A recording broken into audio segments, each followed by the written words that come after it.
পরের প্রশ্ন হলো মিলাদ কিয়াম করা জায়েজ আছে কিনা, এ বিষয়ে আলোচনা করলে ভালো হয়। অনেকজন প্রশ্ন করেছেন একই বিষয়ে, অনেকগুলো প্রশ্ন আসছে। মিলাদ কিয়াম করা জায়েজ আছে কিনা, দেখুন, নবী করিম সাল্লাল্লাহু আলাইহি ওয়াসাল্লামের প্রতি দুরূদ পাঠ করবেন, এটা কোরআন হাদিসে আছে। দুরূদ পাঠ এটা এক জিনিস, আর প্রচলিত মিলাদ এটা আরেক জিনিস। দুরূদ পাঠ এক জিনিস, আর প্রচলিত মিলাদ আরেক জিনিস।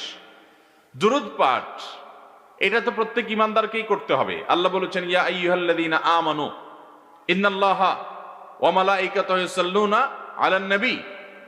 তারপর ইয়া আইয়ুহাল্লাযীনা আমানু সাল্লু আলাইহি ওয়া সাল্লিমু তাসলিমা।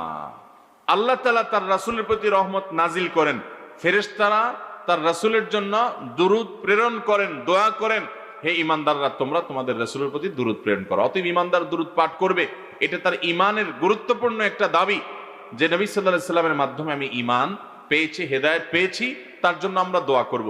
আমাদের দোয়ার মুখাপেক্ষি তিনি না, আমরা দোয়া না করলেও আল্লাহ তাআলা তার প্রতি রহমত নাজিল করবেন। কিন্তু আমরা যদি দোয়া করি, মান সাল্লা আলাইয়া মাররাতান সাল্লাল্লাহু আলাইহি আশারা, আল্লাহ তাআলা তার প্রতি 10 বার রহমত নাজিল করবেন।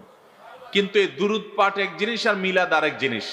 দুরূদ পাঠ এটা দাঁড়ায় দাঁড়ায় হয়, হেঁটে হেঁটে হতে পারে, বসে বসে হতে পারে, শুয়ে শুয়ে হতে পারে, এটা একাকী হয় সচরাচর। এটার জন্য আলাদা কোনো দল বেঁধে করতে হয় না, সুরে সুর মিলাতে হয় না, তালে তাল মিলাইতে হয় না। এটার জন্য একজন নেতৃত্ব দিয়া এরপরে তার সাথে সুর মিলিয়া সবাই পড়বে, এরকম কোনো নিয়ম লাগে না। আমরা নামাজের মধ্যে দুরূদ পড়ি না? সেই দুরূদটা কি আমরা সবাই একসাথে সুর মিলায় পড়ি? সে দুরূদটা তো আমরা সবাই যার যার মতো পড়ি, বসা অবস্থায়, স্থির অবস্থায় পড়ি। এটার জন্য আলাদা কোনো সুরও দেওয়া লাগে না। কিন্তু মিলাদ যেটাকে আমরা বলি, এটা হলো নবী সাল্লাল্লাহু আলাইহি সাল্লামের জন্মের আলোচনার পর একটা পর্যায়ে আমরা তার প্রতি দুরূদ প্রেরণ করতে গিয়ে, এটা একা একা হয় না। মিলাদ কোনোদিন একা একা হয়? মিলাদ হয় একা একা? মিলাদ হইতে হলে অনেক মানুষ লাগে, মিলাদের জন্য কিছু জিলাপির দরকার হয়, মিলাদের জন্য কিছু আগরবাতির দরকার হয়, কিছু হুজুরের হাদিয়া লাগে, কিছু বাজেট লাগে। তাহলে যেটার জন্য বাজেট লাগে, এত কিছু লাগে। আর দুরূদ হলো যে মুখ দিয়ে আপনি পড়বেন শেষ, এটার জন্য কোনো বাজেটও লাগবে না, কোনো হুজুরের চাঁদাও দেওয়া লাগবে না, কোনো পয়সাও দেওয়া লাগবে না, আগরবাতি মোমবাতি জিলাপি কিছুই লাগবে না, এমনি এমনি হবে। এই দুরূদটা হলো কোরআন হাদিস নির্দেশ করেছে, আর বাকিটা আমরা বানায় নিছি। এই মিলাদটা আমরা নিজেরা বানায় নিছি। আপনি কোরআন হাদিস ঘাটেন তো, দেখেন তো কোন জায়গায় পান কিনা যে নবী করিম সাল্লাল্লাহু আলাইহি সাল্লাম বা সাহাবীরা 10 জন 20 জন 30 জন সবাইকে ডেকে এনে একসাথে ইয়া নবী সালাম আলাইকা ধরে টান দিয়েছেন? তারা 10 জন 20 জন মিলে একসাথে এরকম জোগাড় দিয়ে একজনের সাথে 100 জন তাল মিলায় এরকম দুরূদ পড়ছেন। দুরূদ পাঠ এটা ব্যক্তিগত আমল, যার যার আমল সে করবে। নামাজের জন্য, 5 ওয়াক্ত নামাজের জন্য ইসলাম জামাতে নির্দেশ করেছে, ওয়ারকাউ মা'আর রাকিঈন, রুকু একা একা না, 5 ওয়াক্ত নামাজের রুকু সিজদা নামাজ, ফরজ নামাজগুলো জামাতের সাথে পড়তে হবে। কিন্তু বাকি যে আমলগুলো, ওযু আপনি যার যারটা শেষে করবে, দুরূদ যার যারটা শেষে পড়বে, কোরআন তেলাওয়াত যার যারটা শেষে করবে।